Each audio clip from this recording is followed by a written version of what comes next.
Yes guys, good evening. Good evening guys, कैसे हैं आप लोग?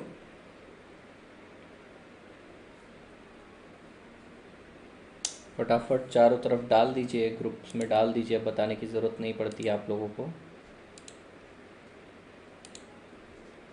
डाल दीजिए ग्रुप में that we are live.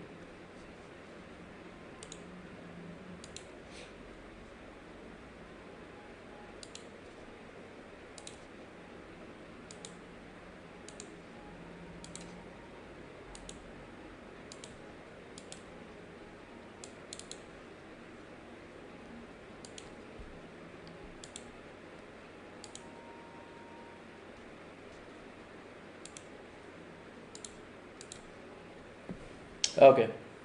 Okay guys.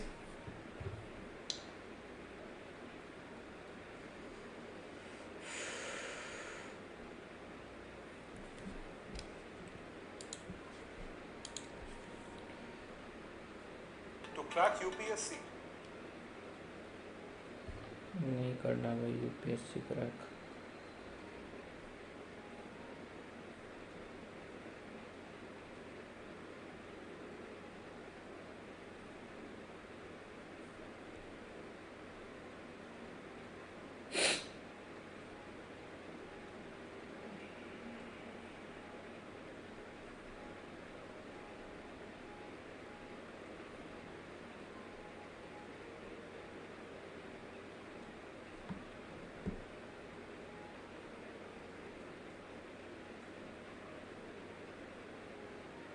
मैं बढ़िया।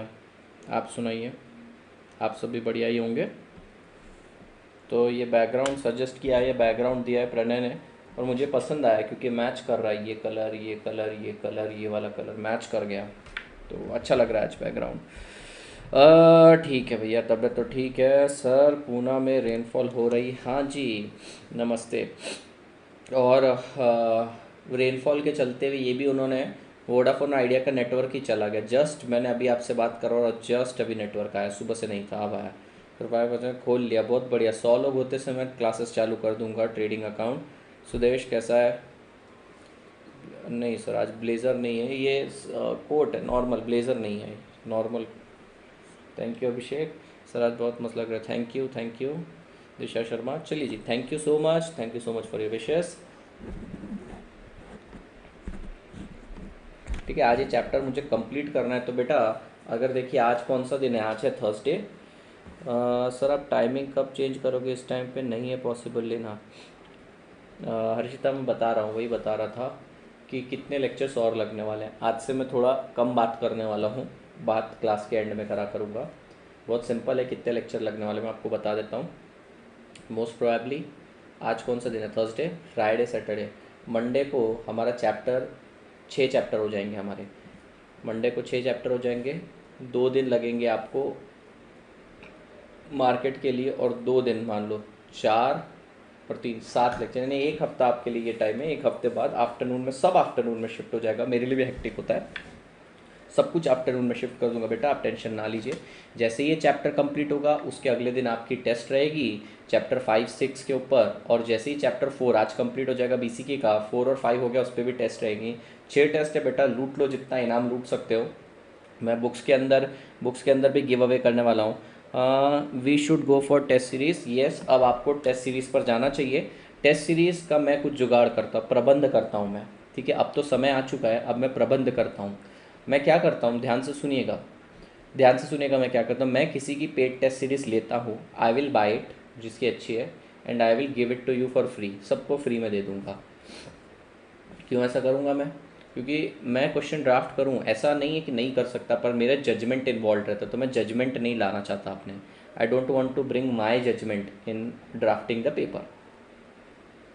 सर जो टर्मिनोलॉजीज में आपने लाइव ट्रेडिंग दिखाए हो, कहाँ वो 5 पैसा पर योगी? हाँ, 5 पैसा वाला तो टर्मिनोलॉजीज अलग ही चलने वाली है। 5 पैसा तो बिल्कुल अलग ही चलेगा। वो तो भैया 100 लोग, कहाँ 100 लोग टच ही नहीं कर रहे आप लोग, 100 लोग टच ही नहीं कर रहे। मेरे कमेंट का रिप्लाई दिया था अभी, प्लीज़ बताओ उसकी रिगार्डिंग। सर मैंने अपने, हाँ, तो आपका क्वेरी था कि आपने प्रोविजनल रजिस्टर कर दिया है। आप प्रोविजनल रजिस्टर कब भी करिए, उससे फ़र्क नहीं पड़ता। एग्ज़ाम तो आप उसी के बाद दे पाएंगे जब आप मार्च में एग्ज़ाम में बैठेंगे। तो मेरे ख्याल से if I am not wrong, आपका जो पहला एग्ज़ाम आएगा वो नवंबर 21 में आएगा, if I am not wrong guys. अगर मान लो आप 12th अपीयर करते हो तो आपका फर्स्ट एग्ज़ाम नवंबर में ही आता है ना। यस, मेरे पास एक टेस्ट सीरीज़ है, पेड है, तो मुझे ले लेना, अगर चाहिए तो दे दूँगा। Okay Harshita, Radhe Radhe. Sir Flipkart पर अच्छा डिस्काउंट आ गया लैपटॉप का, मैं चेक करूँगा दोस्त। लाइक टोको, एग्ज़ाम आ गए, आलसी हो गया है तू दोनों। सीए इंडिया कब तक लाएगा लैपटॉप सर? अरे भाई उसको तुम पास होने के बाद चालू होगा, 3 महीने हैं उसको, अभी नहीं। अभी से लैपटॉप बेचना थोड़ी काम है हमारा, हम कॉम्बो के अंदर देंगे। नहीं बेटा, हिंदी मीडियम का नहीं है मेरे पास अवेलेबल। प्लीज़ केबीसी कब स्टार्ट होगा? सर जी तुम चैप्टर ही कंप्लीट नहीं करने देते, मैं क्या करूँ, बीच में तुम ही ठंडे पड़ जाते हो। नहीं सर, रिसेंटली अमेंडमेंट आया था कि अटेम्प्ट भी दे सकते हैं मार्च में फाइनल देने के बाद। चेक करना पड़ेगा भैया, सर को सरेंडर कर दो, सर देंगे सब। हाँ जी सर, बीसीके के लिए अरेंज करवाओ ना प्लीज़, अब टाइम है एग्ज़ाम। मैंने बोला प्रबंध करता हूँ, मैंने बोला आपको मैं प्रबंध करके देता हूँ, आप फिक्र मत करो उन चीज़ों की। आप टेंशन मत लो, मैं बैठा हूँ ना।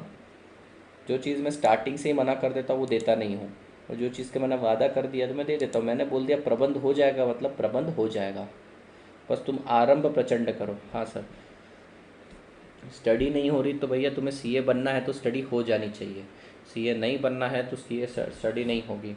आज देखो मैं बीमार हूँ, लिटरली बीमार हूँ, मैं नीचे भी नहीं जाता हूँ, मैं बस यहीं पे सोता हूँ, उठता हूँ, लेक्चर लेता हूँ, बस यही कर रहा हूँ मैं, तो भी मैं आराम नहीं कर रहा।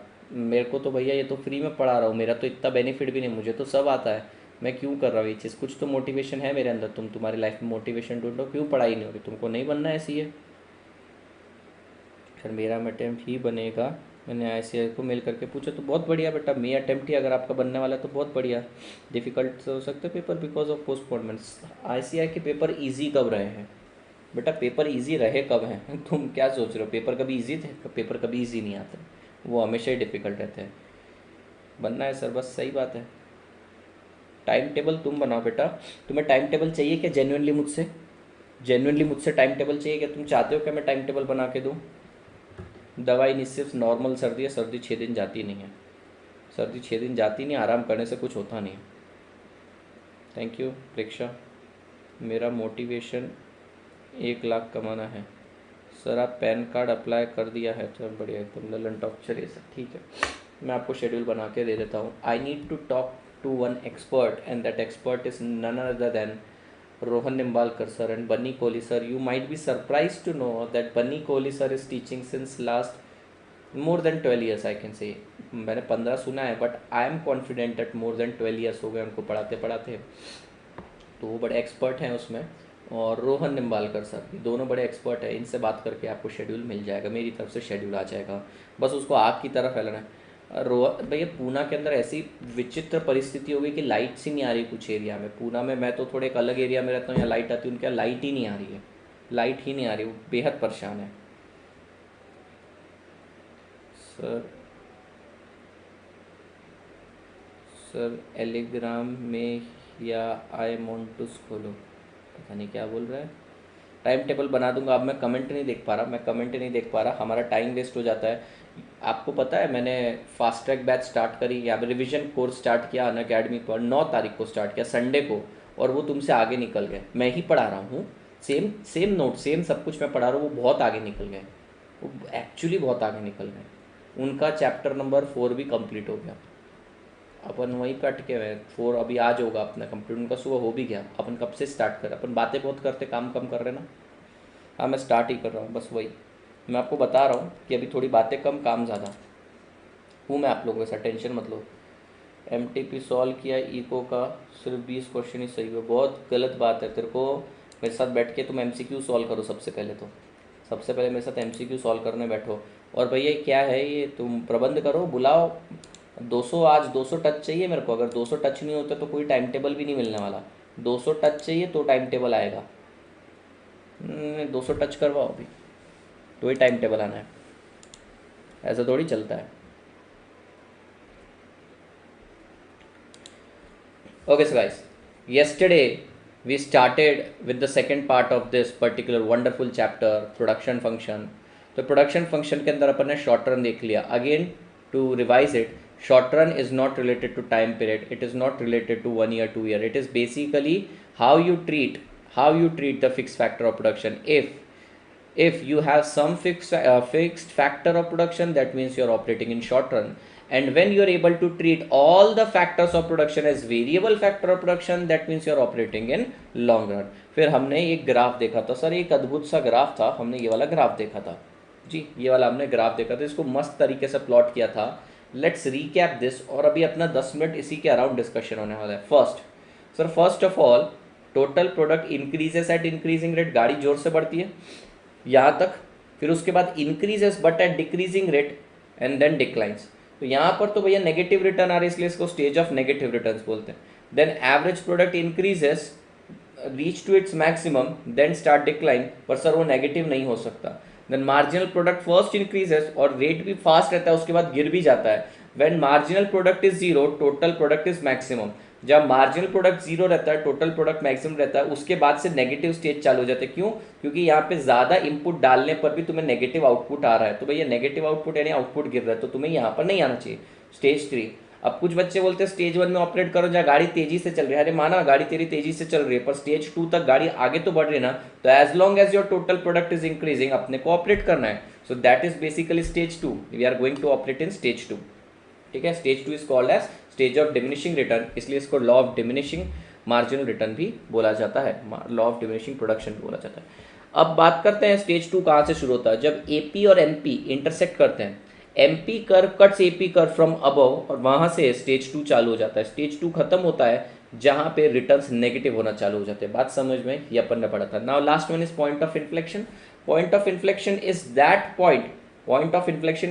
Point on TP curve. Sir TP curve पे है वो point where MP is maximum. तो क्या करना है, एमपी को ढूंढना है, लाइन ड्रॉ करनी है. ये वाला पॉइंट क्या बताता है सर, यहाँ से लेकर यहाँ तक गाड़ी तेजी से बढ़ी, इसके बाद यहाँ से लेकर यहाँ तक गाड़ी स्लोली बढ़ी, और इसके बाद गाड़ी ने यू टर्न मार लिया, रिवर्स ले लिया. आई hope it must be clear. बढ़ते आगे.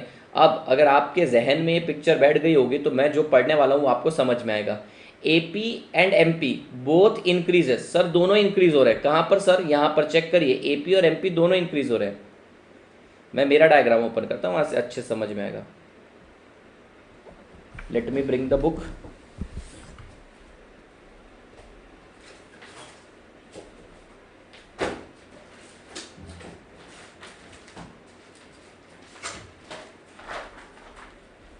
तुमको बार बार देखना नहीं पड़ेगा.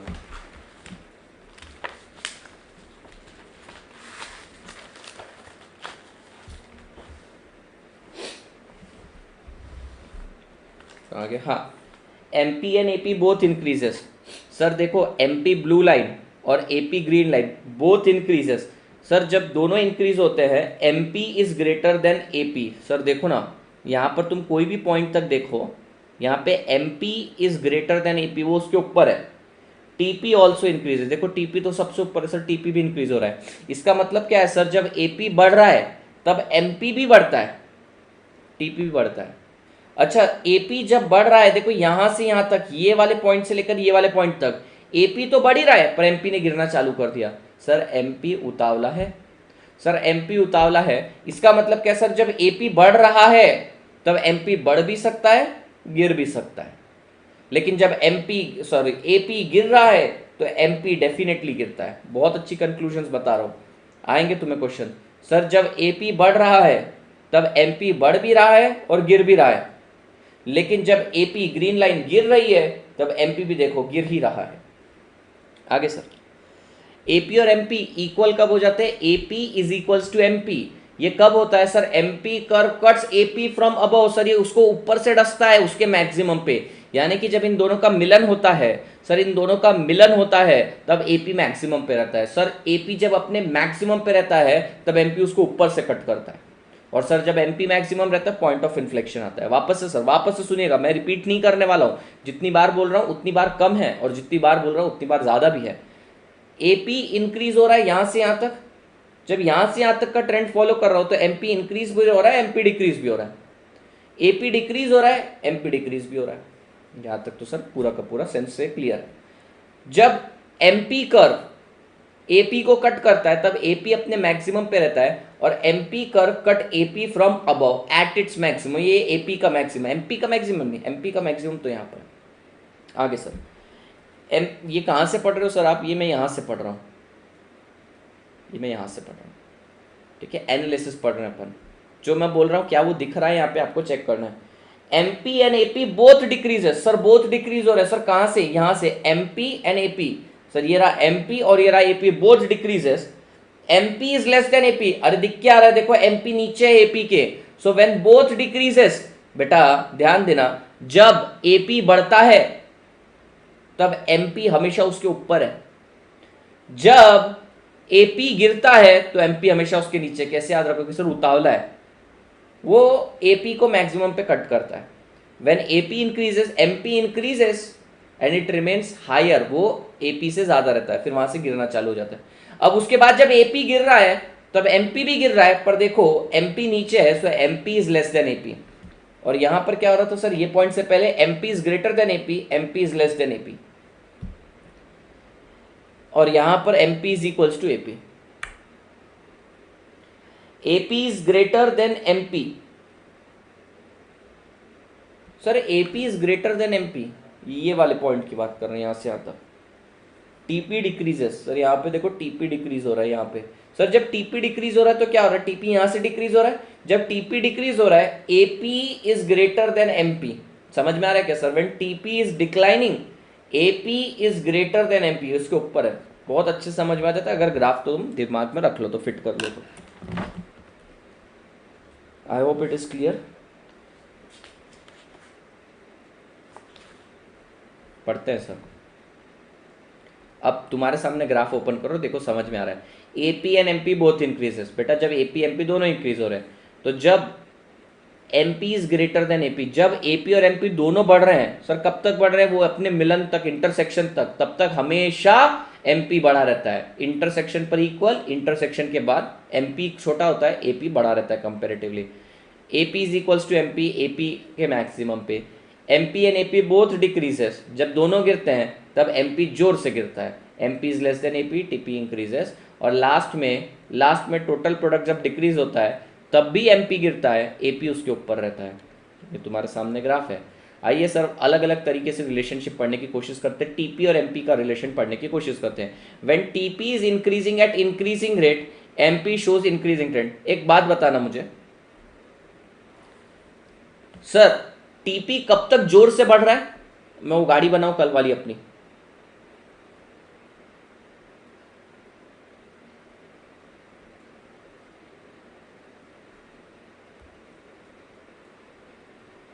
सर टीपी जोर से कब तक बढ़ रहा है? दुन दुन दुन दुन दुन दुन सर, कहां तक? यहां तक।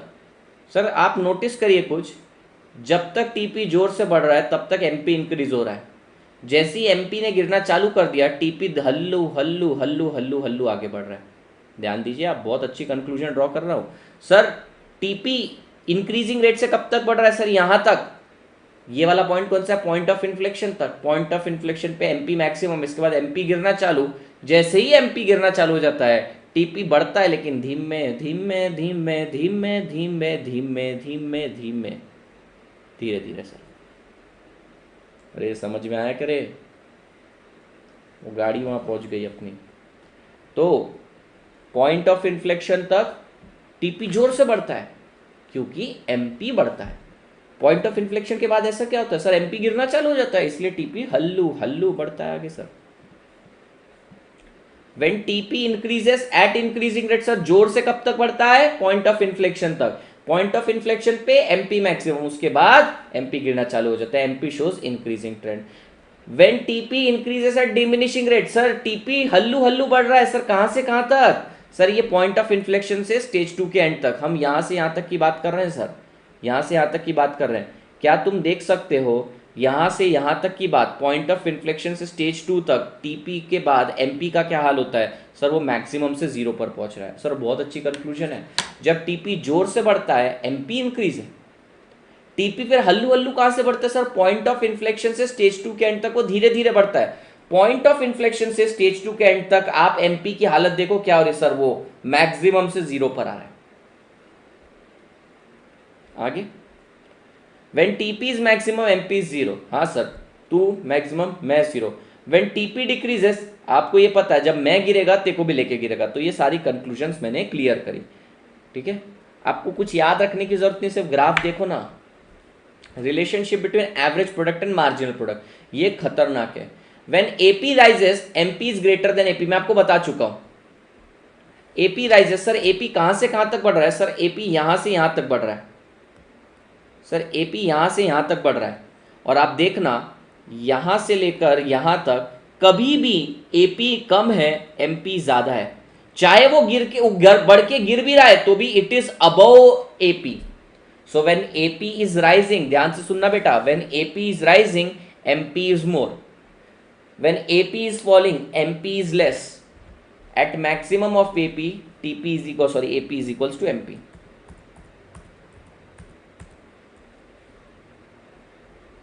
एक एक बार ग्राफ देखना है। When AP rises MP is greater, when AP is maximum, दोनों बराबर। MP decline slightly earlier than AP, sir उतावला है ना वो। देखो अब तक तो AP ने गिरना भी चालू नहीं किया था, MP ने गिरना भी चालू कर दिया। सर AP ने तो यहां से गिरना चालू किया, इसने यहीं से चालू कर दिया था। क्यों सर, ये उतावला है। तो याद रखना MP कर उतावला है सर, वो थोड़ा जल्दी चढ़ता है जल्दी उतरता है,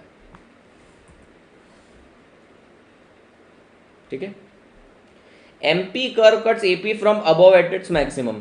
When AP decreases, MP is less than AP. MP curve declines steeply than AP. Sir steeply यानी जोर से, MP बढ़ता भी जोर से गिरता भी जोर से। MP 0 भी हो सकता है, नेगेटिव भी हो सकता है, लेकिन AP कभी 0 नहीं हो सकता, नेगेटिव का सवाल ही नहीं, क्योंकि टोटल प्रोडक्ट ही आपका हमेशा पॉजिटिव रहता है। Note the point on the TP curve where MP is maximum is called as point of inflection.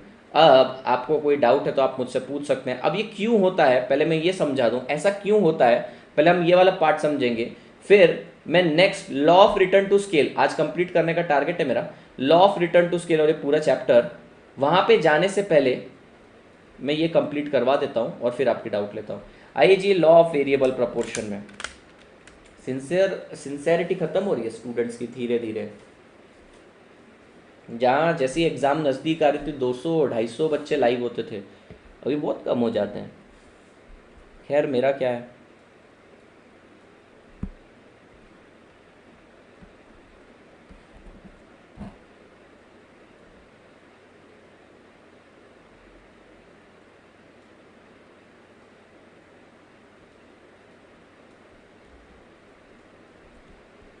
खैर मेरा क्या जाता है इसमें, तेरा घाटा मेरा कुछ नहीं जाता,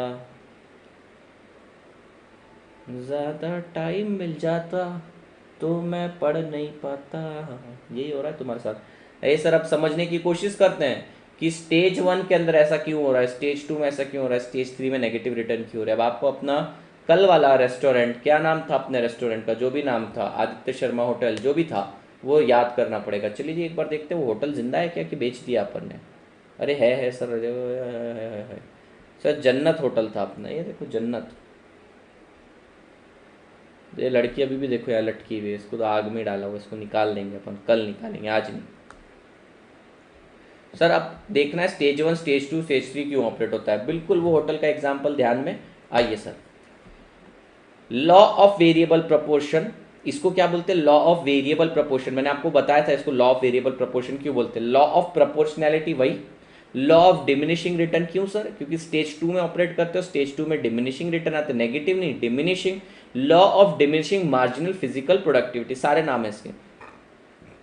आइए, the law of variable proportion operates in short run. Yes sir, मैंने आपको बोला था law of variable proportion operates in short run. Long run में तो सारे के सारे एक साथ चेंज होते हैं।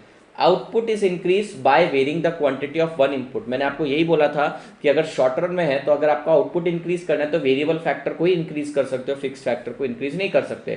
बेटा अगर आप फिक्स फैक्टर को भी इंक्रीज कर पा रहे हो तो आप लॉन्ग रन में चले गए, अब आप शॉर्ट रन में हो नहीं। सर अब आप बड़े हो गए। स्टेज 1 का एक्सप्लेनेशन देना चाह रहे हैं। स्टेज 1 कौन सा है सर, ये रहा स्टेज 1, ये इतना पार्ट जो स्क्रीन पे दिख रहा है ना तुम्हें, this is stage 1।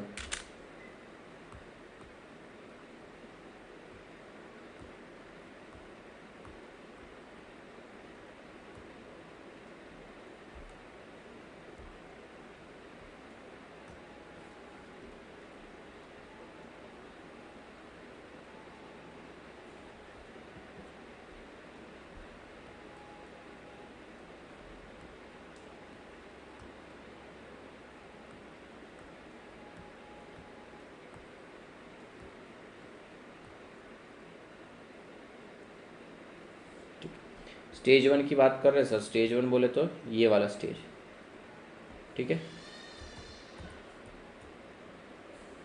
Okay. Stage 1 में क्यों क्यों होता है सर ऐसा, वो बताने की कोशिश करें, आइए पढ़ते हैं।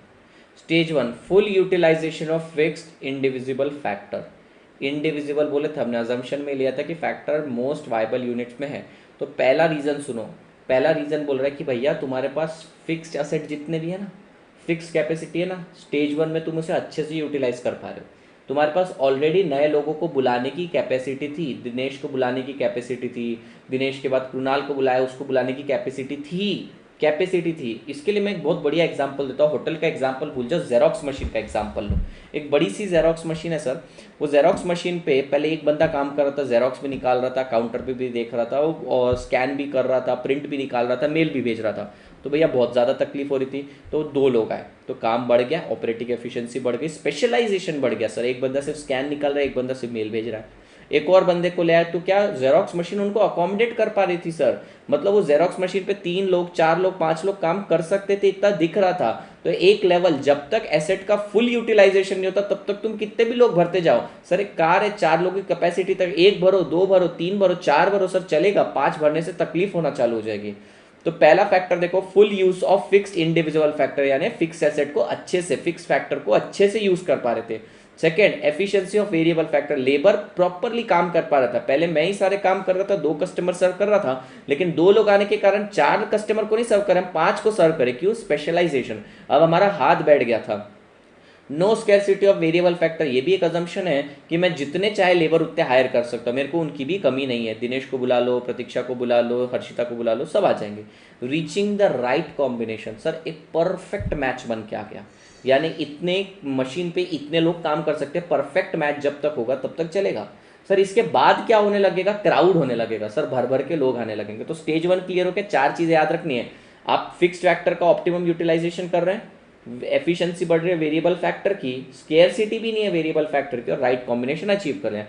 अब राइट कॉम्बिनेशन अचीव हो गया, यानी कि एक जेरोक्स मशीन पे 5 लोग आ सकते थे, 5 लोग काम कर रहे हैं। अब अपन छठा इंसान लाए तो देखो क्या होगा, इनएडिक्वेसी ऑफ फिक्स फैक्टर। अब ये जो फिक्स फैक्टर है ना आपका जेरोक्स मशीन, ये छठे इंसान को अकोमोडेट नहीं कर पा रहा उतनी आसानी से। लेस एफिशिएंसी, अब कुछ लोग निकम्मे होने लग जाएंगे, एक दूसरे पे काम टालने लगेंगे। इम्परफेक्ट सब्सटीट्यूट, यानी छठा आदमी जो लाया ना उसको मैं कहीं और भी नहीं बिठा सकता, उसको झक मार के यहीं बिठाना पड़ेगा मेरे को। एंड सर कॉम्बिनेशन रॉन्ग हो गया, 1,5 का कॉम्बिनेशन चाहिए था, 1 मशीन 5 लेबर, 1,6 हो गया, कॉम्बिनेशन खराब। वापस से सर आते हैं, स्टेज 1 क्यों ऑपरेट होता है? क्योंकि फिक्स फैक्टर इनको अकोमोडेट कर पाता है सर, फिक्स एसेट बोलता है आ जा हमारे ऊपर। वेरिएबल फैक्टर की एफिशिएंसी बढ़ती है, वेरिएबल फैक्टर की कोई कमी भी नहीं, और एक राइट कॉम्बिनेशन अचीव हो गया। राइट कॉम्बिनेशन अचीव होने के बाद अगर एक्स्ट्रा लोग लाएंगे तो जो आपका फिक्स फैक्टर है वो बन गया इनएडिक्वेट सर, वो कम पड़ रहा है। फिर लेबर जो थी पहले 5 लोग, अब 6 लोग काम करने निठल्ले होना चालू हो गया। जो छठा आदमी आया उसको कहीं और भी नहीं लगा सकते काम पे, कहीं सब्सटीट्यूट ही नहीं है उसका, उसको इसी पे हमको गुजरना पड़ेगा, और रॉन्ग कॉम्बिनेशन अचीव हो गया। और मैंने आपको बताया स्टेज 2 में अपन ऑपरेट करते हैं। Next, explanation of stage 3। Stage 3 में क्या हो जाएगा सर? बहुत ज़्यादा भीड़ बढ़ जाएगी, बहुत ज़्यादा, मतलब वेरिएबल फैक्टर इतने ज़्यादा हो जाएंगे कि फिक्स फैक्टर दिखेगा ही नहीं तुमको, तकलीफ होना चालू हो जाएगी। Variable factor become very excessive, due to this the total output falls instead of rising. तो टोटल आउटपुट गिरना चालू हो जाता है। जेरोक्स की जगह प्रेक्षा को मशीन में डाल दिया उन्होंने, पेपर की जगह। Stage 3 is also called a stage of negative return. Since the second stage is most important, so stage 2 will be the stage of operation, and because of that in practice we normally refer law of variable proportion as law of diminishing return. क्या बोला sir? अपन stage 2 में ही operate करने वाले, stage 2 का नाम diminishing return वाला stage है, stage of diminishing return, हम उसमें ही ऑपरेट करने वाले, इसलिए लॉ ऑफ डिमिनिशिंग रिटर्न नाम दे दिया गया है। और स्टेज 2 में क्या होता है बेटा? स्टेज 2 में एमपी और एपी दोनों गिर रहे हैं, पर कोई भी नेगेटिव नहीं है अब तक। Now I am taking your doubt, not more than 5 minutes, ठीक है? अगर कुछ ज़्यादा ही डाउट इधर उधर की सर टेस्ट सीरीज़ ये वो, मैं तो देखने ही नहीं वाला टेस्ट सीरीज़ वगैरह, इन सब के डाउट क्लास के एंड में लूँगा। रेलेवेंट डाउट आप मुझसे पूछिए इन सब चीज़ों से रिलेटेड, मैं एक्सप्लेन करूँगा। और कोई चीज़ अगर आप बोलोगे सर डेप्थ में एक्सप्लेन करो, एग्जाम ओरिएंटेड लेक्चर हैं, रेगुलर लेक्चर्स हैं। अगर आपको कॉन्सेप्चुअली कुछ चीज़ समझ में नहीं आई तो मैं हूँ ना, सिर्फ पूछना है करके कुछ लोग पूछते हैं, वैसा मत करना प्लीज़।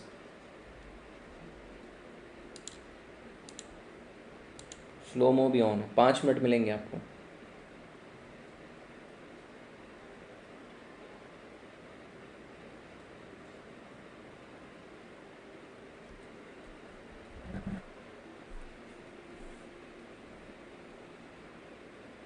हाँ जी, क्वेरी है तो आप उनसे पूछ सकते, नो डाउट। अच्छा, हिना को कोई डाउट नहीं है।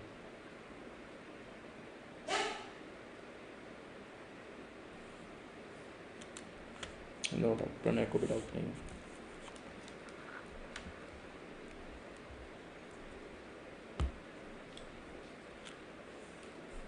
एक डाउट है sir, TP can never be negative, it is always positive. Yes, तुम रुक जाओगे, स्टेज टू के बाहर जाओगे ही नहीं, तुम स्टेज टू के आगे जाओगे नहीं। जैसे मार्जिनल टोटल यूटिलिटी भी नेगेटिव नहीं हो सकती। बुक्स में तो दिखा सकते हैं, बुक्स में दिखाने में क्या है, बुक्स में करना क्या है, ये ले बुक में दिखा दिया मैंने नेगेटिव।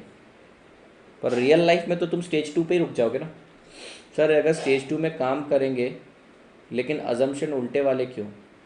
उल्टे वाले अजम्पशंस नहीं है, अजम्पशन एक भी उल्टा नहीं है, वो फैक्ट बता रहे हैं। This are not assumptions, this are the fact कि ऐसा ऐसा हो रहा है। सर स्टेज फर्स्ट में इकोनॉमिक अपसर्डिटी, मतलब क्या कहना चाहते हैं आप गीतिका? सर स्टेज वन में इकोनॉमिक अपसर्डिटी, क्या अपसर्डिटी, क्या अपसर्ड है वहाँ पे? No doubt.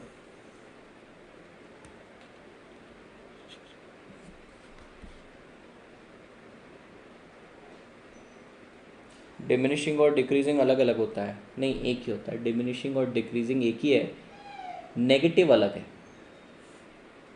अपसर्ड मतलब अजीब, अपसर्ड बिहेवियर, अजीब सा, विचित्र।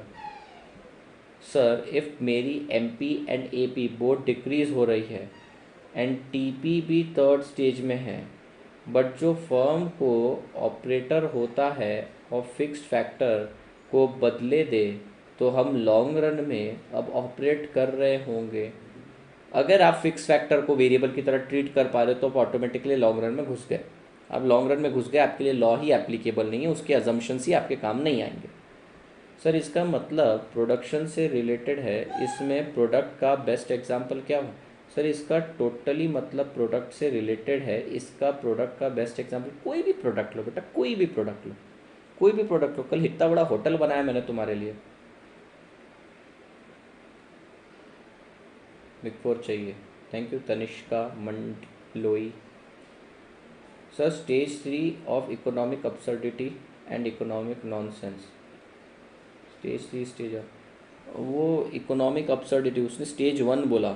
स्टेज वन इकोनॉमिक अपसर्डिटी, कहीं वर्ड यूज़ किया होगा कि सर स्टेज थ्री के अंदर पागल लोग ही ऑपरेट करेंगे, अपसर्ड लोग ही, नॉनसेंस लोग ही ऑपरेट करेंगे, कि ज़्यादा लोग भरे जा रहे हो, इनपुट भी ज़्यादा डाल रहे हो, रिटर्न भी कम आ रहा है।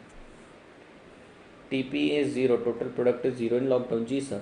सर डिमिनिशिंग और डिक्रीजिंग मैंने अब भी बताया, कोई डिफरेंस नहीं होता है। अभी मैंने, एक मिनट, आदि पंजाबी मैंने शायद तुम्हारा डाउट क्लियर किया था, I need to check it. Aadi Punjabi जब मैं डाउट का आंसर देता हूँ ना, आप लोग ध्यान नहीं देते। मैंने बोला था डिमिनिशिंग डिक्रीजिंग एक ही है, नेगेटिव का मतलब अलग होता है। 4 बार पूछ के क्या बेटा? सर और एक क्वेश्चन तो लग, सर अरे अच्छी लैंग्वेज यूज़ कर, उनको समझ में नहीं आता। और सर एक तो लगा क्वेश्चन है थोड़ा कि अगर न्यू फर्म तो, अरे बेटा अच्छी लैंग्वेज तो अब ना कर लो पापा, तुम पाइप पढ़ लो, ना ही कर देंगे तो भाई हो जाएगा। नहीं समझ में आती लैंग्वेज बेटा, अच्छी लैंग्वेज बोलो। मैं आपको कितना अच्छा टाइम देता हूँ। वापस नरेंद्र, वापस से डाउट क्लियर अच्छे से टाइप कर। सर एक और क्वेश्चन देख लो, अच्छे से टाइप कर। Sir long run short run में देख, अभी इसकी डाउट कितनी क्लियर आएगी। Sir long run short run में जनरली ये सुना था 12th में कि लेस देन 1 ईयर और मोर देन 1 ईयर। सर वो टाइमलाइन नहीं सुननी, रॉन्ग था वो सर। वो टाइमलाइन हमें है ही नहीं, टाइमलाइन हमें है ही नहीं। कुछ लोग 10 साल से एक ही होटल, एक ही टपरी पर काम कर रहे हो, शॉर्ट रन में ही काम कर रहे हैं सर, लॉन्ग रन में नहीं घुसे। अगर आप फिक्स फैक्टर को वेरिएबल की तरह ट्रीट कर पा रहे हो, आप जब चाहे कम ज़्यादा कर पा रहे हो, तो आप लॉन्ग रन में आ चुके हो।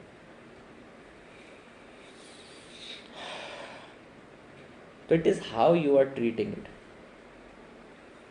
And this is making more sense.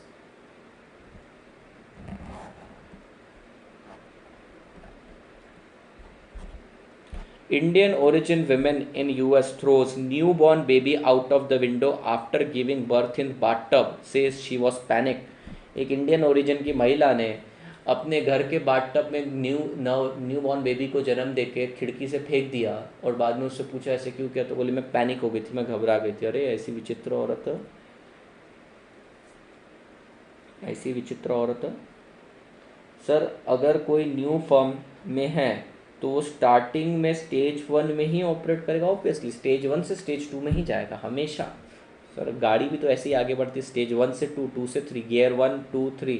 हाँ, तो रिवर्स मार रहा है, वो बर्बादी कर रहा है, तो वो बात अलग है, पर ये आइडल सिचुएशन है। This is the ideal situation.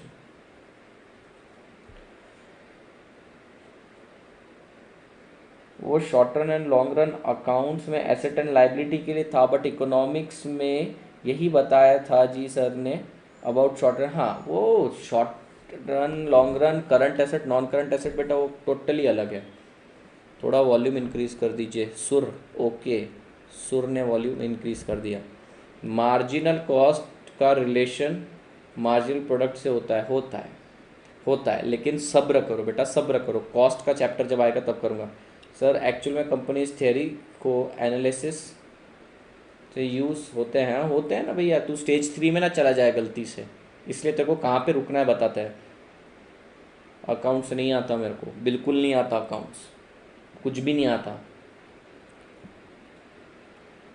वे कहाँ से ला रहे हैं आप पॉइंट ऑफ सैटिएटी, मेरे को चेक करना पड़ेगा। हर एक इकोनॉमिक टर्म मुझको पता होगा, मालूम नहीं। पॉइंट ऑफ सैटिएटी नहीं मैंने सुना हमारे सिलेबस में। क्या है हमारे सिलेबस में सर? सर मेरा नाम बोलना आशीष हुड्डा भैया क्या? सर मोनोपोली में अकेले बिजनेसमैन को भी लॉन्ग रन शॉर्ट रन का ध्यान, सबको लॉन्ग रन शॉर्ट रन का ध्यान देना पड़ेगा। इजी चीज़ को डिफ़िकल्ट क्यों बना रहे हो? इजी चीज़ को डिफ़िकल्ट क्यों बना रहे हो? सिंपल सी चीज़ है सर, कुछ फैक्टर फिक्स है शॉर्ट रन, कुछ फिक्स नहीं है लॉन्ग रन, तो क्या हो गया? सीए का काम अकाउंट्स है भी नहीं वैसे भी। बाप रे क्या पूछा इसने सर? स्टेज 2 सिर्फ डील सिचुएशन है ना?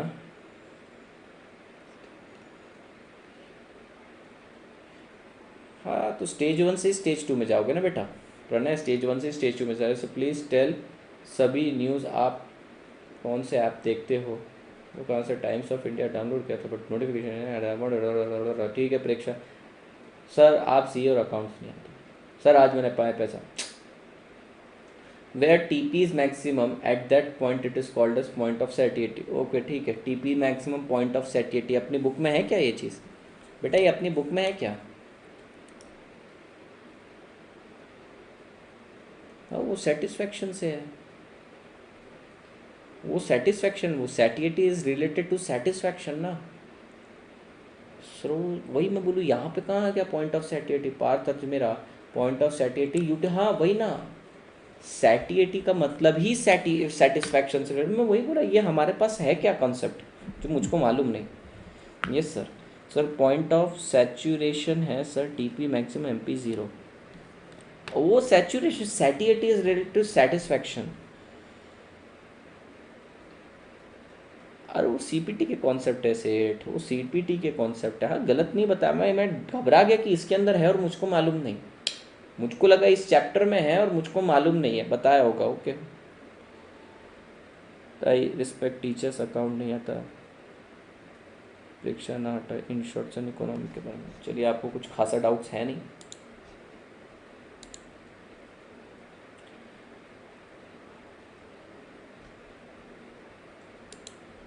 बहुत सारे वर्ड्स हैं जो ऑल्टरनेटिवली यूज़ किए जाते हैं, but satiety is related to satisfaction, that we will see. In fact even that point is not mention in our syllabus.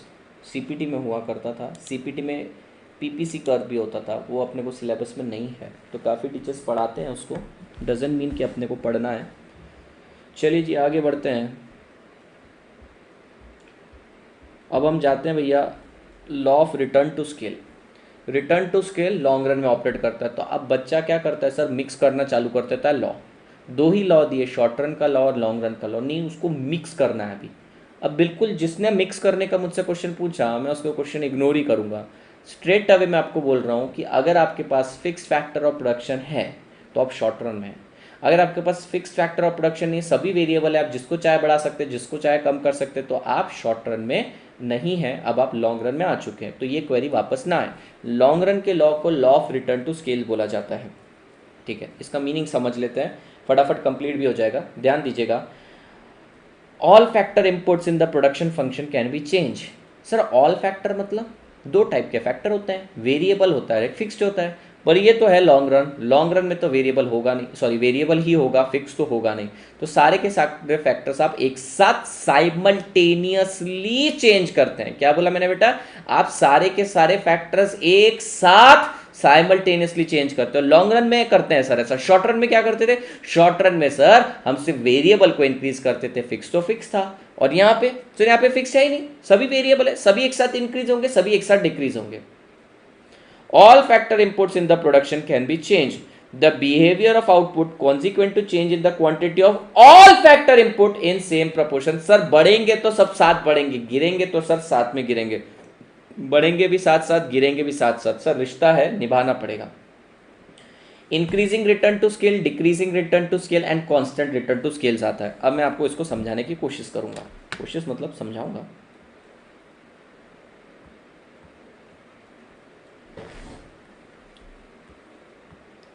ध्यान दीजिएगा, आपको किस तरीके से कंफ्यूज करूंगा मैं उस पर भी ध्यान देना।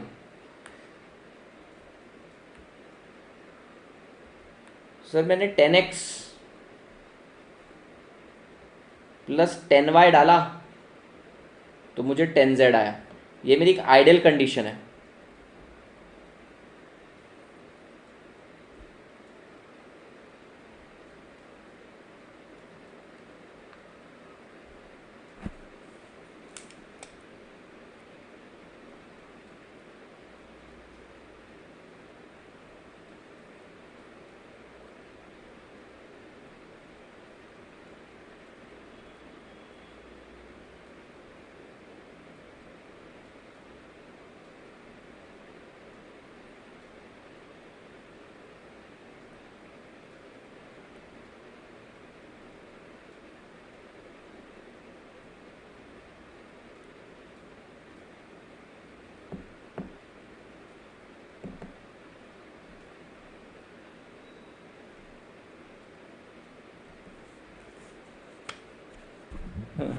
लोग अभी मेरे को गालियां देते हैं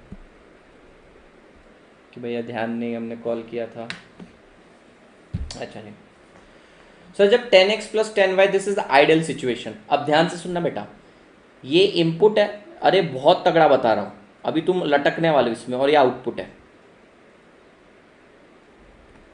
this is input and this is output, ठीक है, इनपुट वर्सेस आउटपुट। सर अब मैं सारे के सारे इनपुट को साइमल्टेनियसली चेंज कर रहा हूं। मैंने इसको कर दिया 20x प्लस 20y और आउटपुट निकल के आ गया 25z। तो भैया जिस प्रपोर्शन में इनपुट चेंज हुआ, आउटपुट उससे ज्यादा प्रपोर्शन में चेंज हुआ। सर वापस से बताना। सर इनपुट डबल हो गया, आउटपुट डबल से ज्यादा हो गया, इंक्रीजिंग रिटर्न टू स्केल। वापस से सुनना सर, इनपुट, अरे अभी तुम लटकने वाले हो, अब तुम लटकने वाले हो। Sir 5x plus 5y, 5x plus 5y किया, ध्यान से सुनना। Sir 5x plus 5y, input half कर दिया, इनपुट हाफ कर दिया, और ये तुम्हारा आउटपुट 4z हो गया। ये कौन सा रिटर्न है? सर ये भी इंक्रीजिंग रिटर्न है। सर ये भी इंक्रीजिंग रिटर्न का अपोजिट साइड है। सर कैसे निकाला? नहीं समझा। ये तुम्हारी आइडियल कंडीशन है कि 10x प्लस 10y डालते हो तो 10z निकलता है। तुमने इनपुट को डबल कर दिया, वापस रिपीट नहीं करूंगा बेटा, तुमने इनपुट को डबल कर दिया, आउटपुट डबल से भी ज्यादा बढ़ा। इनपुट जिस प्रपोर्शन में बढ़ा, आउटपुट उससे ज्यादा प्रपोर्शन में बढ़ा, increasing return to scale. Input जिस प्रपोर्शन में गिरा, आउटपुट उससे ज्यादा प्रपोर्शन में गिरा, इंक्रीजिंग रिटर्न टू स्केल है सर ये भी। पर जनरली ये होता नहीं है, अपन इंक्रीज ही करते हैं, पर ये भी इंक्रीजिंग का ही पार्ट है। तो सर कैसे पता करें इंक्रीजिंग या डिक्रीजिंग है? बहुत सिंपल है, इनपुट कितने परसेंटेज गिरा और आउटपुट कितने परसेंटेज चेंज हुआ। इनपुट में चेंज कितना है और आउटपुट में चेंज कितना है, ये सिर्फ पता करना है तुमको। अगर इनपुट में चेंज कम है, आउटपुट में चेंज ज्यादा है, इंक्रीजिंग रिटर्न। अच्छा सर और सिखाइए, मजा आया, मजा आ रहा है सर अभी? अच्छा ठीक है, मजा आ रहा है तुमको तो और बता देते हैं। लेट से आगे सर, आइडियल सिचुएशन वही 10x plus 10y is equals to 10z। ये पूछा जाता है इंस्टीट्यूट द्वारा। सर अभी आपने क्या कर दिया, इनपुट को डबल कर दिया, 20x प्लस 20y और आपका आउटपुट है 15z। अरे मेरे को बताओ क्या इनपुट बढ़ा, बढ़ा, आउटपुट बढ़ा, बढ़ा। इनपुट डबल हो गया पर आउटपुट डबल नहीं हुआ। इनपुट जिस प्रपोर्शन में इंक्रीज हुआ आउटपुट उस प्रपोर्शन में इंक्रीज नहीं हुआ, decreasing return to scale. Last example, sir 10x plus 10y से अगर आपको 10z मिल रहा है तो सर 50x प्लस 50y से आपको अगर 50z ही मिल रहा है तो इसको बोला जाता है कांस्टेंट। माने क्या सर, इनपुट जिस प्रपोर्शन में बड़ा घट रहा नहीं बोल रहा है, इनपुट जिस प्रपोर्शन में चेंज हो रहा है अगर आउटपुट भी सेम प्रपोर्शन में चेंज हो रहा है कांस्टेंट रिटर्न।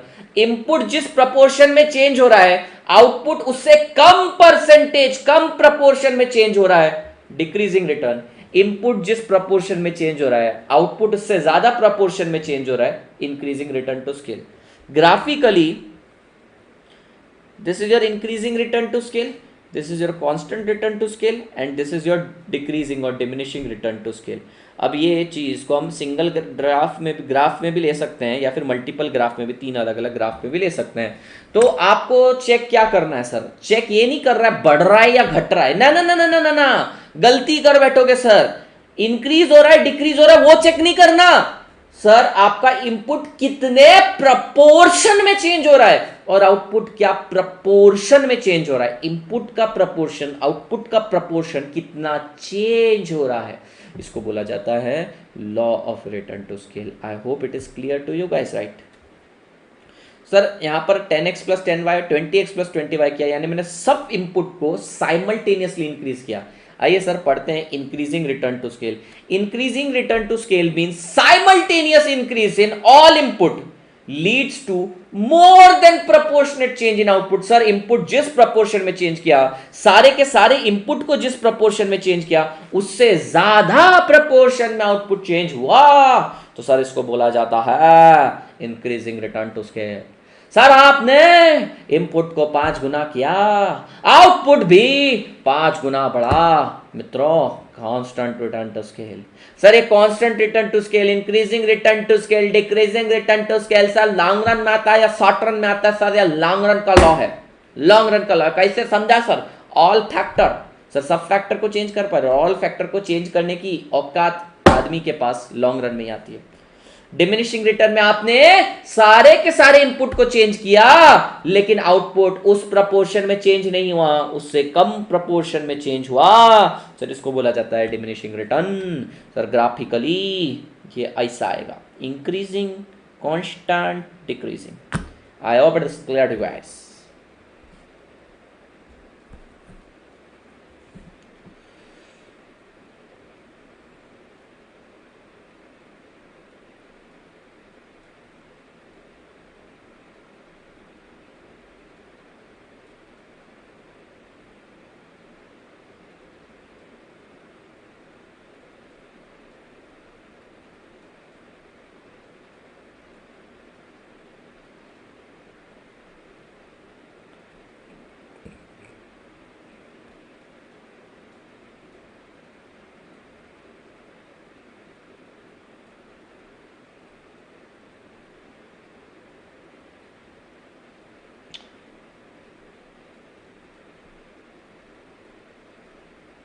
बेटा अगर आप लोगों को लेक्चर जेन्युइनली अगर अच्छा लगता है ना तो फिर एटलीस्ट आप ये कर दीजिए, कभी भी नीचे कमेंट्स जो आते हैं ना, लाइव चैट नहीं बेटा, कमेंट्स में लिख दिए करिए तो कि आगे वाले को ना पूरा एक क्लियर हिंट आ जाता है। कोई कुछ भी टाइप करता है मैं हटाता नहीं हूँ उसका व्यू, सामने वाले के लिए फ़ायदा होगा।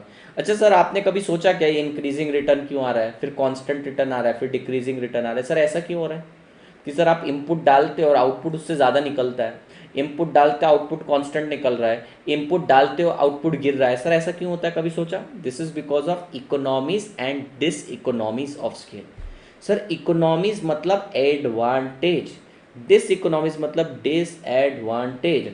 सो sir economies and diseconomies of scale का मतलब क्या है sir, advantage of large scale production and disadvantage of large scale production. बहुत सिंपल सी चीज़ बताता हूँ आपको सर, कोई भी चीज़ स्टार्टिंग में अच्छी लगती है, एक लेवल के बाद डिसएडवांटेज देना चाहे तो, चाहे वो प्यार हो चाहे वो खाना हो। सर प्यार हो, खाना हो, या फिर इकोनॉमिक फैक्टर हो, पहले तो आपको फ़ायदा देंगे लेकिन सर बाद में डिस इकोनॉमीज में कन्वर्ट हो जाते हैं। तो भैया हर चीज़ लिमिट में होनी चाहिए, चाहे प्यार हो, चाहे खाना हो, मैंने आपको पहले ही बता दिया, और चाहे नींद हो सर। तो back to the point, sir पहले इंक्रीज क्यों होता है? सर ये पहले इंक्रीज क्यों होता है? क्योंकि सर इकोनॉमीज यानी फ़ायदा होता है ज़्यादा प्रोडक्शन का। ज़्यादा प्रोडक्शन का फ़ायदा कैसे होता है सर? एक एग्जांपल दो, बहुत सिंपल एग्जांपल है। लेट से तुम बल्क में प्रोड्यूस कर रहे हो तो तुम्हें इनपुट भी बल्क में लगेगा, तुम्हें इनपुट बल्क में लगने वाला है, इनपुट बल्क में लगने वाला है। अब यहाँ पे तुम्हारा स्क्रैप भी कम जनरेट होगा, हो सकता है तुम्हें रॉ मटेरियल भी सस्ते में मिलेगा। रॉ मटेरियल सस्ते मिलेगा पार्ट बाद में देखेंगे अपन, लेकिन एटलीस्ट तुम्हारा स्क्रैप कम जनरेट होगा। अभी स्क्रैप ज़्यादा जनरेट हो जाता है, बराबर है कि नहीं? और सर इकोनॉमीज ऑफ स्केल, तुम एक फैसिलिटी दूसरी जगह भी यूज़ कर सकते हो। मशीन कंटिन्यूसली चल रही है तो इलेक्ट्रिसिटी का भी इनपुट कम लग रहा है तुमको। सर मशीन जब भी फर्नेस चालू करते हैं, आपको पता है भट्टी जब चालू करते हैं, ईंट भट्टी, तो वो हफ्तों तक महीनों तक चलती है, तो उसको स्टार्ट करने में कितना टाइम लगता है? अगर वो कंटिन्यूस चलती जाए तो सर स्टार्टिंग का खर्चा बच जाता है। तो स्टार्टिंग में कोई भी चीज़ फ़ायदा देती है, लेकिन सर एक लेवल के बाद कोई भी चीज़ फ़ायदा नुकसान में कन्वर्ट हो जाती है। आइए सर रीजंस देखते हैं, economies and diseconomies of scale. तो भैया इकोनॉमीज यानी एडवांटेज, डिस इकोनॉमीज यानी डिसएडवांटेज। इकोनॉमीज यानी एडवांटेज, डिस इकोनॉमीज यानी डिसएडवांटेज। अब ये जो इकोनॉमिक है, सॉरी इकोनॉमीज हैं, ये इसका मतलब होता है एडवांटेज, डिस इकोनॉमीज मतलब डिसएडवांटेज। ये इकोनॉमीज इंटरनल भी हो सकती है, एक्सटर्नल भी हो सकती है। डिस इकोनॉमीज भी इंटरनल भी हो सकती है, एक्सटर्नल भी हो सकती है। यानी सर अंदरूनी फायदे और नुकसान भी हो सकते हैं और मैक्रो लेवल के फायदे और नुकसान भी हो सकते हैं, जिसके कारण ये आपका increasing return, diminishing return, constant return आता है। ये चीज पढ़ते हैं इसको एक बार अपन। Internal economies and diseconomies का मतलब, इंटरनल यानी कि sir within the organisation, internal यानी within the organisation, economies यानी एडवांटेज, डिस इकोनॉमीज यानी डिसएडवांटेज। तो ऑर्गेनाइजेशन के अंदर के एडवांटेज, ऑर्गेनाइजेशन के अंदर के ही डिसएडवांटेज सर कहलाए जाएंगे internal economies and diseconomies. Use of greater degree of division of labour and specialised machine at high level of output is generally termed as internal economies. पढ़िए sir internal economies क्या sir? Technical economies मिलती है, यानी कि आपकी company के पास technical economies है। टेक्निकल यानी भैया टेक्निक से रिलेटेड, इंटरनल है सर ये सिर्फ आपकी कंपनी के पास है तो आपको इसका फायदा होगा। आपकी कंपनी का मैनेजमेंट अच्छा है तो आपकी कंपनी का मैनेजमेंट हुआ, तो ये क्या हुआ? इंटरनल। और मैनेजमेंट अच्छा है इसका मतलब इकोनॉमिक्स, तो ये भी इंटरनल इकोनॉमिक्स।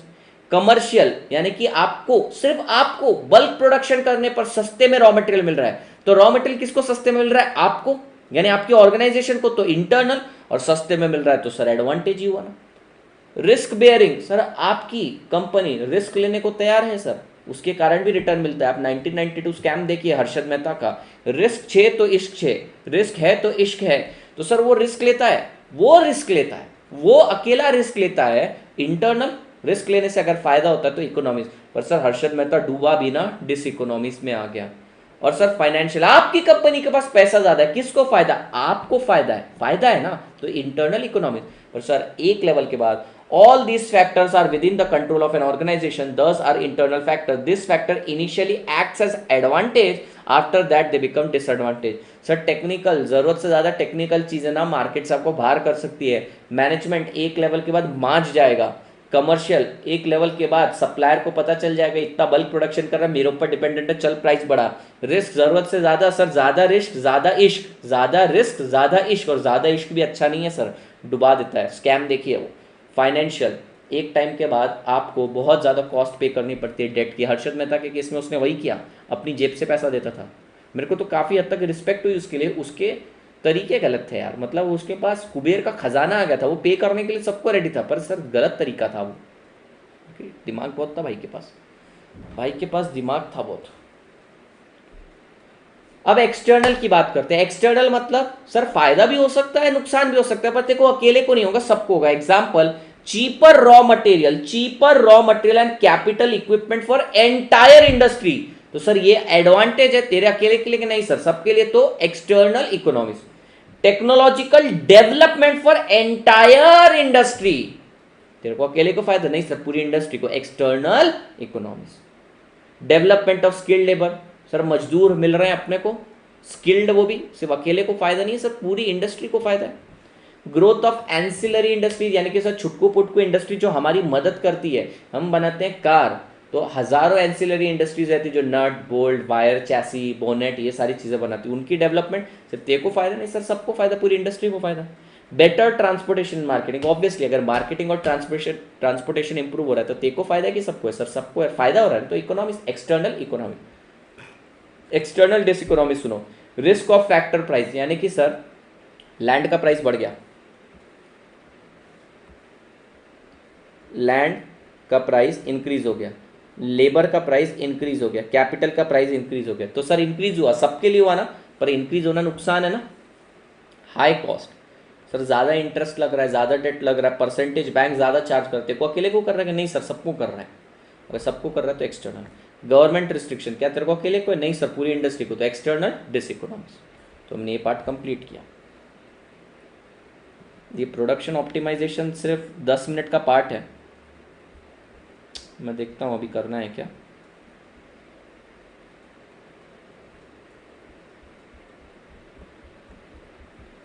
ठीक है, मैं ये ऑप्टिमाइजेशन भी खत्म करवा रहा हूँ।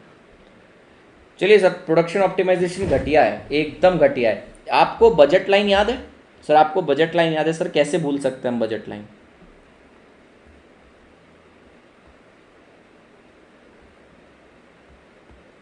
आपको बजट लाइन याद है? अच्छा, आपको इंडिफरेंस कर्व याद है?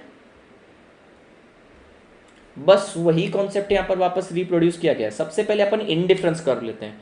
सर इंडिफरेंस कर्व, आप तो प्रोडक्शन पढ़ा नहीं, 2 मिनट इंडिफरेंस कर्व लेने दो।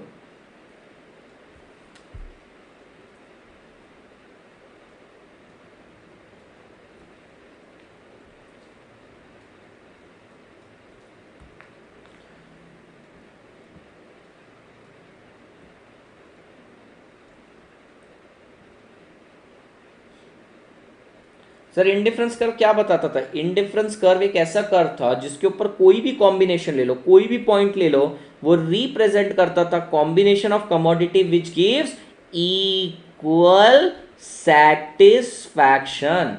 बराबर है।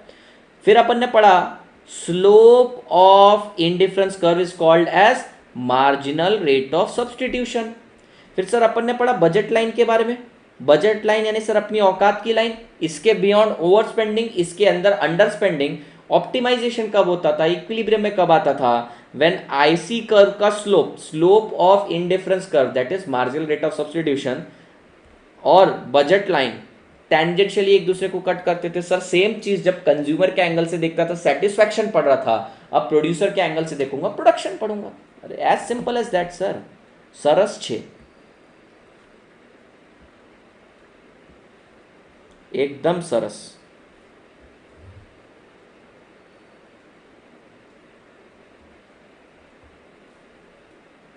पढ़िए, ये ऑप्टिमाइजेशन खत्म तो ये चैप्टर ही डन हो गया। मुझे लगा नहीं था आज अपन कंप्लीट करेंगे, पर देखो चैट कम होती है ना, चैट कम प्रोडक्टिविटी ज़्यादा होती है। आइए सर सबसे पहले अपन बात करते हैं बजट लाइन की। चलो बजट लाइन से पहले अपन ने वहाँ पर भी इंडिफरेंस कर्व पढ़ा था, यहाँ पर आइसो क्वांट कर्व पढ़ेंगे। क्या पढ़ेंगे सर? Isoquant curve. तो बेटा ये आइसो क्वांट कर्व और आईसी कर्व सेम है। आईसी कर्व के ऊपर भी कॉम्बिनेशन रहते थे, यहाँ पर भी कॉम्बिनेशन है, ठीक है, यहाँ पर भी कॉम्बिनेशन है। इंडिफरेंस कर्व क्या देता था? Equal satisfaction. ये क्या देता है? Equal production.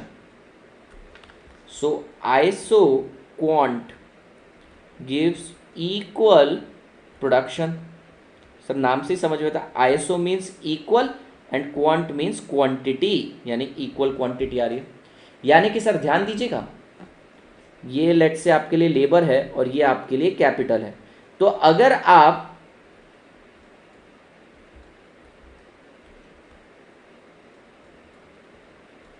ये कॉम्बिनेशन चूज करते हैं 1 लेबर एंड 3 कैपिटल, तो भी आपका प्रोडक्शन हो जाएगा, सेम क्वांटिटी निकलेगी सर। अगर आप ये कॉम्बिनेशन चूज करते हैं 2,2 का, 2 लेबर 2 कैपिटल, तो भी सर सेम आउटपुट निकलेगा। सर अगर आप ये कॉम्बिनेशन चूज करते हैं 3 लेबर 1 कैपिटल, तो भी सेम आउटपुट निकलेगा। अच्छा सर अगर मैं कैपिटल भी बढ़ा दूं और लेबर भी बढ़ा दूं, याद करो मैंने इंडिफरेंस कर्व में बोला था, अगर सर आप एक को बढ़ा रहे हो तो दूसरे को कम करना पड़ेगा, तभी इक्वल सेटिस्फैक्शन होगा। दोनों को बढ़ा दोगे नया कर्व आ जाएगा। तो सर इन केस अगर आप सोच रहे हैं कि किसी दिन हम कुछ ऐसा करें कि दोनों क्वांटिटी बढ़ा दें, तो भैया अगर दोनों ही बढ़ गए तो प्रोडक्शन भी बढ़ जाएगा। और अगर प्रोडक्शन ही बढ़ गया तो नया आइसो क्वांट कर्व आ जाएगा। तो जैसे वहाँ पे इंडिफरेंस मैप होता था, बहुत सारे इंडिफरेंस कर्व होते थे, बेटा यहाँ पे बहुत सारे आइसो क्वांट कर्व होंगे। तो जैसे अलग अलग higher indifference curve higher satisfaction देता था, higher iso quant curve higher production देता है, lower iso quant curve lower production देता है। इंडिफरेंस कर्व में अपन क्या पढ़ते थे कि कंज्यूमर अपना सेटिस्फैक्शन मैक्सिमाइज करने की कोशिश करता था, बराबर है कि नहीं। यहां पर भी प्रोड्यूसर अपना प्रोडक्शन मैक्सिमम करने की कोशिश करेगा। पर सर कंज्यूमर को भी रिस्ट्रिक्शन था बजट लाइन, सर इसको भी रिस्ट्रिक्शन है बजट लाइन। तो सेम सर, बजट लाइन तो दोनों जगह कांस्टेंट, बजट कांस्टेंट है। तो लीजिए सर आपकी बजट लाइन आ गई है। So this is budget line. Any point lying on budget line represent full spending, उसके ऊपर ओवर स्पेंडिंग, उसके अंदर अंडर स्पेंडिंग। प्रोड्यूसर चाहता था कि भैया मैं farthest iso quant curve choose करूं, ज्यादा से ज्यादा प्रोडक्शन करूं, but not possible. Any point lying on any indifference curve give same amount of production curve, sorry any point lying on same iso quant curve give same production. अगर कोई iso quant curve अंदर है, कुछ ऐसा है, तो it is giving less production. तो I am desired to go to this red line but I am restricted by my budget line. Optimisation will happen at this point where isoquant curve and isocost line, बेटा budget line का यहां पे नाम बस change कर दिया, iso cost line, एक दूसरे को टेंजेंशियली कट कर देंगे। वहां पे मार्जिनल रेट ऑफ सब्स्टिट्यूशन रहता था, एक लिली बढ़ाने के लिए कुछ रोजेस कम कर रहे थे, फिर एक और लिली बढ़ाने के लिए और रोजेस कम कर रहे थे। यहां पर मार्जिनल रेट ऑफ सब्स्टिट्यूशन की जगह marginal rate of technical substitution, technical word बताता है प्रोडक्शन से रिलेटेड है। सर ये क्या बताता है? सर ये एक सिंपल चीज बताता है, अगर आपने एक कैपिटल कम किया तो आपको कितना लेबर बढ़ाना पड़ेगा, आपने एक और कैपिटल कम किया तो एक और लेबर। अगर एमआरटीएस कांस्टेंट आ जाएगा, जो कि हमारे केस में कांस्टेंट आ रहा है, ठीक है, हमारे केस में लकीली कांस्टेंट आ रहा है। अगर एमआरटीएस कांस्टेंट आया, याद करो एमआरएस कांस्टेंट आता था तो स्ट्रेट लाइन होना चाहिए, मैंने कर्व बना दिया, चलो इग्नोर करो मैंने कर्व बनाया।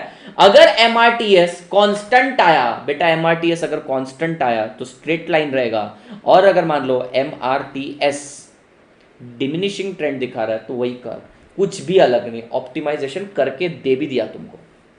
Now let's read this. Iso quant curve, iso माने इक्वल, क्वांट माने quantity. Iso quant curve shows combination of all input labour और कैपिटल के अलग अलग कॉम्बिनेशन बताता है जो इक्वल प्रोडक्शन देते हैं। सर चाहे तो आप 5 लेबर और 9 कैपिटल यूज करके 100 यूनिट बना सकते हो, या तो 10 कैपिटल और 6, देखो मैंने यहां पे लेबर बढ़ा दिया, कैपिटल कम कर दिया, लेबर और बढ़ा दिया, कैपिटल और कम कर दिया, लेबर और बढ़ा दिया, कैपिटल और कम कर दिया। सर दोनों क्यों नहीं बढ़ाए? दोनों बढ़ाता तो प्रोडक्शन ही बढ़ जाता। सर दोनों कम क्यों नहीं करे? प्रोडक्शन ही कम हो जाता, अपने को इक्वल प्रोडक्शन चाहिए। तो सर बैलेंसिंग के लिए एक बढ़ेगा एक कम होगा। अब यहाँ पे marginal rate of substitution, technical substitution कैसे निकालते हैं एक बार देख लो। बेटा आपने किसको सब्स्टिट्यूट किया, किसको हटाया, आपने मुझे बताओ किसको हटाया हमने? सर हमने कम किया कैपिटल को। अच्छा कितना कम किया बेटा? सर 3 कम किया। कितने के कारण? 5 से सब्स्टिट्यूट किया तो सर 0.6। अच्छा यहां से यहां तक जाने में आपने कैपिटल कितना कम किया? सर 2 का कम किया। कितना लेबर बढ़ाया? सर 5 का बढ़ाया, 0.4। कितना कम किया? 1 डिवाइडेड बाय 5, 0.2, 0.6, 0.4, 0.2। क्या डिमिनिशिंग ट्रेंड दिखा रहा है? तो सर ऐसा कर्व आएगा। अगर कांस्टेंट होता तो स्ट्रेट लाइन आता। Isoquant curve is convex to the origin because of diminishing MRTS. Sir same MRS जैसा MRTS, moving from left to right, downward slope, negative slope, axis को touch नहीं कर सकता, parallel. Isoquant need not be parallel, यानी कि sir 2 iso quant curve हैं वो parallel हो भी सकते हैं नहीं भी हो सकते, यानी ऐसे भी हो सकते हैं पैरेलल, या तो ऐसे भी हो सकते हैं ऐसे। तो चाहे तो पैरेलल हो भी सकते हैं नहीं भी हो सकते, स्टार मार्क करना है पॉइंट को। नीड नॉट बी पैरेलल का मतलब हो भी सकते हैं नहीं भी, हाँ भी ना भी। Friend zone sir 2 iso indifference curve intersect नहीं कर सकते, आइसो क्वांट कर्व भी इंटरसेक्ट नहीं कर सकते। ऊपर वाला आइसो क्वांट कर्व ज्यादा प्रोडक्शन देगा, अंदर वाला कम देगा। फिर आइए sir isocost line, budget constraint line, equal cost line represent combination of 2 factor which represent full spending। Production optimisation मैंने आपको करके दिखा दिया है। अब आपको कोई डाउट है तो आप मुझसे पूछ सकते हैं। ठीक है, अगर यही स्पीड से चले तो भैया 2 दिन में अपना फ्राइडे और सैटरडे को कंप्लीट हो जाएगा। ये सैटरडे को कंप्लीट हो सकता है। कितने पेज हैं इसके? 7 पेज हैं। यही स्पीड से चले तो 7 दिन में कंप्लीट कर दूंगा, अदरवाइज़ मुश्किल है। अदरवाइज़ यही स्पीड से चले तो 2 दिन में कंप्लीट कर दूंगा ये नेक्स्ट वाला चैप्टर, नहीं तो भैया 3 दिन लगेंगे। चलिए दैट्स इट। कोई क्वेरी तो आप मुझसे पूछ सकते हैं।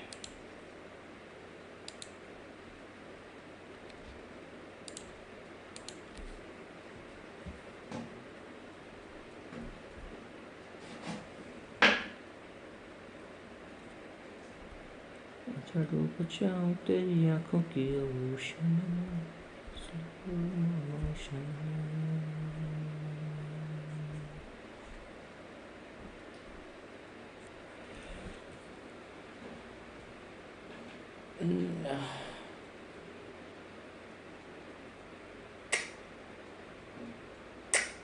रूही नहीं, आपको प्रपोर्शन चेक करना है।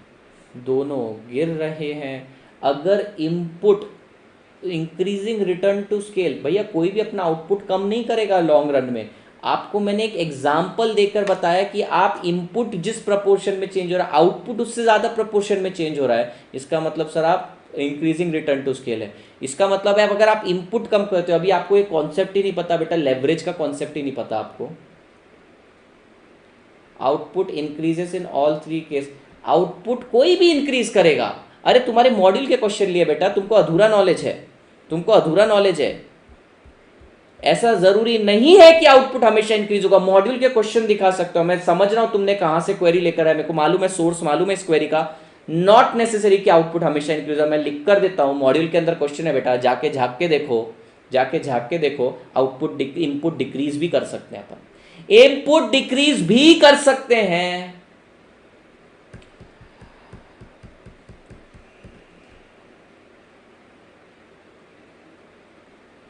नहीं बेटा श्वेता, नहीं इंक्रीज कर सकते, हर बार इंक्रीज हो इसकी गारंटी नहीं है। आपको लेवरेज का मतलब ही नहीं मालूम है आज के टाइम में, आप इंटर में आएंगे तब समझेगा। सिर्फ फाउंडेशन के नॉलेज पे आप बोलेंगे कि सर इंक्रीज करना है।